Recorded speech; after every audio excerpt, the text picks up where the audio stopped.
बिस्मिल्लाहिर्रहमानिर्रहीम अस्सलाम वालेकुम dear students, how are you? This is new syllabus primary mathematics workbook 5B। और भाई रिवीजन 4A स्टार्ट हो गया है। पेज 142 है हमारे पास। यहाँ पर कुछ क्वेश्चंस दिए हुए हैं तो हम आज इनको सॉल्व करेंगे। वीडियो एंड तक ज़रूर देखिएगा, अच्छी लगे तो लाइक कमेंट शेयर कीजिएगा। चैनल सब्सक्राइब नहीं किया तो बच्चों सब्सक्राइब कर लीजिए।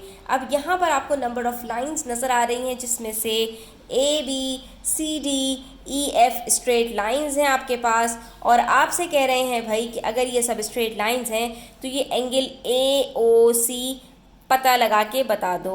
AOC हमारे पास कहाँ है बच्चों? ये रहा AOC, ये वाला एंगल हमें पता लगाना है। तो बच्चों याद रखो सबसे पहली चीज़ कि स्ट्रेट लाइन के ऊपर हमेशा जो एक एंगल बनता है वो 180 डिग्री का बनता है। यानी हर स्ट्रेट लाइन के ऊपर जो एंगल बन रहा होगा वो तीन तीन एंगल से मिलके बन रहा होगा और 180 डिग्री के बराबर होगा। तो अगर आप गौर से देखो तो ये जो FE मेरे पास स्ट्रेट लाइन है, अगर मैं इसके इस तरफ देखूं तो मेरे पास ये दो एंगल्स मौजूद हैं, एक 45 डिग्री एक 96 डिग्री। तो ये वाला एंगल मैं आसानी से पता लगा सकती हूँ। कैसे? 180 में से 45 सब्ट्रैक्ट करूँगी, मेरे पास आंसर आएगा 135। 135 में से मज़ीद 96 सब्ट्रैक्ट करूँगी तो यहाँ पर करके देख लो कितना आता है। ये हमारे पास आएगा,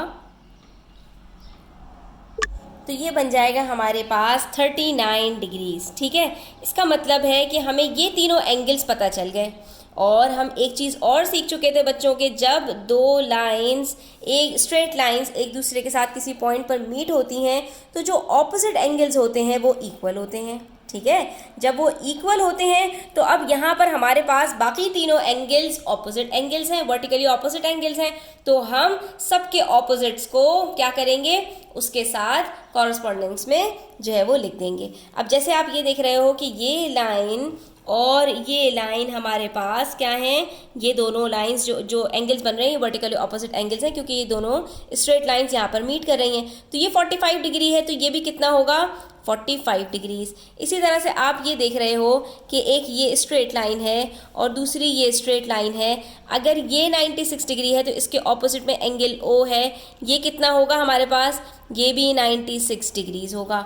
इसी तरह से आप ये देख रहे हो कि ये स्ट्रेट लाइन है और ये भी स्ट्रेट लाइन है और ये दोनों यहाँ पर मीट कर रही हैं। अगर ये हमारे पास 39 डिग्रीज है, दैट इज़ DOB, तो यहाँ पर AOC हमारे पास क्या होगा, ये भी हमारे पास 39 डिग्रीज होगा। ठीक है, अब हम यहाँ पर अपनी वर्किंग्स भी दिखा देंगे कि हमारे पास angle BOD and angle COA are vertically opposite angles. ठीक है, ये हमने यहाँ पर बता दिया। जब हम ये बता देंगे बच्चों तो इसका मतलब ये हुआ कि angle BOD is equals to angle COA। ठीक है, तो जितना एंगल DOD होगा उतना ही एंगल COA होगा। और बस उसके बाद जो बाकी वर्किंग्स थी वो यही है कि हमने एंगल BOD स्ट्रेट लाइन के प्रॉपर्टी से निकाल लिया था कि 180 माइनस 45 माइनस 96 39 डिग्री आ रहा था। तो जब एंगल BOD 39 है तो ये भी हमारे पास AOC 39 डिग्रीज होगा। ठीक है बच्चों, इसके बाद हमसे कह रहे हैं ABC is a triangle where AB is equals to 6 centimetre, BC is equals to 5 centimetre. दो लेंथ्स दी हुई हैं एंड ABC यानी एंगल B हमारे पास 55 डिग्रीज है। स्केच द ट्राइंगल, तो आपने ट्राइंगल ड्रॉ कर देना है। अब हमारे पास यहाँ पर एक रफली सा बच्चों हम बना लेते हैं कि AB हमारे पास है 6 सेंटीमीटर और उसके बाद हमारे पास BC जो है उसके अंदर बनाने से पहले हम उसका एंगल बना लेते हैं। एंगल B जो हमारे पास बन रहा है वो कुछ 55 डिग्रीज बन रहा है, तो हम यहाँ पर लिख लेते हैं कि ये 55 डिग्रीज़ है। और उसके बाद जो हमारे पास B से लेकर C तक की लेंथ है वो 5 सेंटीमीटर है, यानी 6 सेंटीमीटर से कुछ कम है। तो यहाँ तक हम कर लेते हैं अंदाज़न, तो हमारे पास कुछ ट्रायंगल इस तरह का बन जाएगा। ठीक है, अब हम अपनी एक्चुअल की ड्राइंग करते हैं तो वो भी ऐसे ही होगी बच्चों। सिंपली हमने क्या करना है, सबसे पहले अपनी बेस ड्रॉ करनी है, दैट इज़ 6 सेंटीमीटर्स। ठीक है, ये हमने 6 सेंटीमीटर की लेंथ ड्रॉ कर ली AB। ठीक है, और हमने यहाँ पर इसको लिख भी दिया। उसके बाद फिर हम अपना प्रोटेक्टर लेंगे और ये हम अपना एंगल B यहाँ से ड्रॉ कर लेंगे। ठीक है। तो एंगल बी हमने डॉट से डॉट को मिलाया, लाइन से लाइन को मिलाया और उसके बाद हमने स्टार्ट किया तो हमारे पास ये 55 डिग्रीज कुछ यहाँ आ रहा है।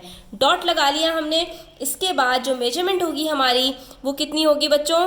वेरी गुड, 5 सेंटीमीटर्स होगी। तो आप यहाँ पर रखिए और उसके बाद 5 सेंटीमीटर्स मेजर कर लीजिए। तो आपका यहाँ पर 6 से मैं स्टार्ट कर रही हूँ, 1 तक जाऊँगी। डॉट मेरा यहीं पर है, लाइन में है, ठीक है। तो मैं पहले डॉट से डॉट को मिला लेती हूँ और उसके बाद फिर मैं देखूँगी कि मेरी मेजरमेंट 5 सेंटीमीटर पे कहाँ आ रही है।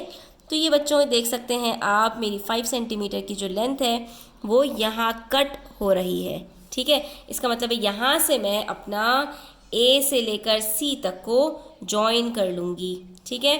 तो मेरा ये एंगल भी आ गया 55 डिग्रीज़ का। ये मेरे पास पॉइंट आ गया सी का। बी से लेकर सी तक की जो लेंथ है वो भी 5 सेंटीमीटर आ गई और ये हमारा ट्रायंगल ड्रॉ हो गया। थोड़ा सा डिफरेंट है जो हमारी, क्योंकि वो हमारा एक बेसिकली रफली स्केच था और ये हमारा ओरिजिनल ट्रायंगल है जिसमें हमने सारी मेजरमेंट्स का बहुत ज़्यादा ध्यान रखा है, ठीक है। तो इस तरह से हम अपना स्केच और एक्चुअल ड्राइंग करते हैं किसी भी ट्रायंगल की, जब हमें 2 लेंथ्स दी हो और एक एंगल गिवन हो। कभी कभी ऐसा भी होता है कि 2 एंगल्स दिए होते हैं तो आपने बेस के ऊपर उसी साइड को रखना होता है जिसके आपने दोनों एंगल्स आपको गिवन होते हैं बच्चों, और उसके बाद फिर आपने इसी तरह से ड्रॉ कर लेना होता है। तो आई होप कि आपको ये क्लियर हो गया होगा। स्टिल कोई भी क्वेश्चंस हो, क्वेरीज हो तो आप कमेंट सेक्शन में पूछ सकते हैं। Thanks for watching the video till the end. Take care. अल्लाह हाफिज़।